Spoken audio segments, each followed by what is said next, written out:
Hello guys! So ayan, ang gagawin natin ngayon ay kukulayan natin yung isang flower dito sa ating arrangements, no?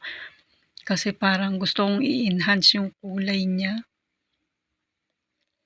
So yan, ang ginamit kong pangkulay dyan ay color palette, yung mga eyeshadows. Pang eyeshadow na color palette ang ginamit natin dyan. Mga pastel color siya. So yan, may pagka shade ng purple yung ginamit kong pangkulay dyan. So yan. Lagyan natin ng kulay.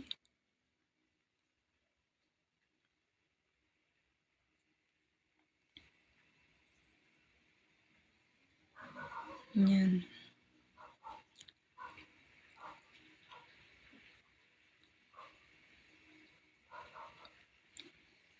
Medyo parang puro blue kasi siya, puro light blue lahat ng kulay. So, gusto ko maiba naman tong isa na to kasi nakita nyo yung ibang arrangements. Meron siyang darker shade.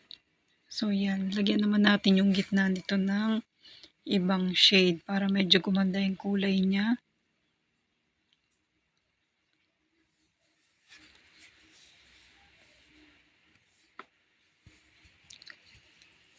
And, ayan.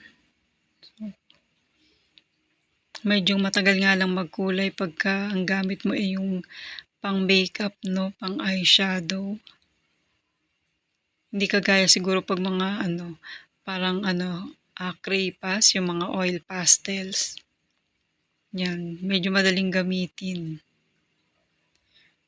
Ito medyo matagal kasi light lang siya pag in-apply mo eh. Kailangan ulit-ulitin mo siya para medyo maging dark yung kulay niya.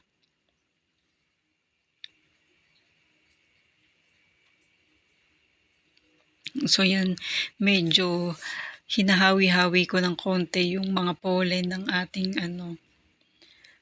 ating flower. Mga stamens niya para hindi siya makulayan kasi baka mamaya makulayan natin ng shade ng purple, yung ating orange color. So yan. Hawi-hawi natin. Pagkatapos, pagka nakulayan na natin, ibalik din natin sa dating pwesto. Baka makalimutan kasi natin, di ba? Parang ang gulo.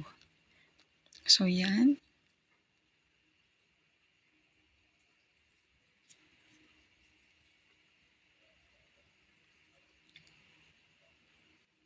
Kulayan natin para medyo